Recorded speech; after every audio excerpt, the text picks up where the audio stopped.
महाराष्ट्राचा आवाज आपल्या हक्काचा। आता प्राचीन शिव मंदिराची झीज थांबणार। अखेर पुरातत्व विभागाला आली जाग। मंदिरावरील शिल्पांचे जतन करण्यासाठी काम सुरू। केमिकलचा वापर करून झीज थांबवण्याचा प्रयत्न।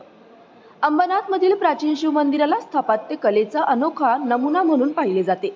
मात्र गेल्या काही वर्षात या प्राचीन शिव मंदिरावरील शिल्प निखळून पडत असल्याची बाब समोर आली आहे। मात्र पुरातत्व विभागाला मंदिराची देखरेख करण्यामध्ये काहीसा विलंब लागल्याने मंदिरावरील अनेक शिल्प तुटले आणि काही झिजले देखील। मंदिराच्या परिसराचे सुशोभीकरण करण्यासाठी 150 कोटींचा प्रकल्प राबविला जात असताना प्रत्यक्षात मंदिराची देखरेख करण्यासाठी आणि त्याची झीज थांबवण्यासाठी कोणताही निधी प्राप्त झाला नव्हता। आता मंदिर सुस्थितीत ठेवण्यासाठी निधीची गरज असल्याची बाब समोर आली आहे।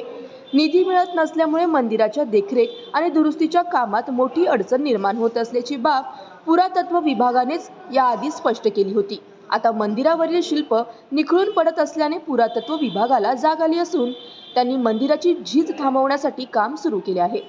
मंदिरावरील अनेक शिल्प आणि त्यावरील कोरीव काम हे ठिसूळ झाले असून त्याची झीज थांबवण्यासाठी सलाईनद्वारे केमिकलचा मारा केला जात आहे।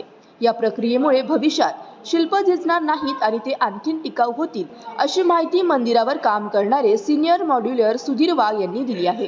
जे दगडाचं जी झीज झालेली आहे ना, हे फार पावडर व्हायला लागलं आहे याचं दगडाचं। तर आपण जे हे केमिकल वापरतोय तर यांनी काय होणार आहे की दगडाचं जे हे जे केमिकल वापरतो तर याच्यामध्ये अल्कोहोल इव्हॅपोरेट होतं, म्हणजे उडून जातं आणि सिलिका दगडाला बाइंड करतं।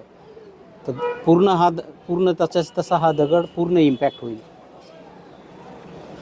म्हणजे तुटलेल्या मूर्त्या आहेत ते कसे काय दुरुस्त केले जातील? दगडाची पावडर आणि हेच केमिकल यूज करून आपण त्याचा यूज करतो।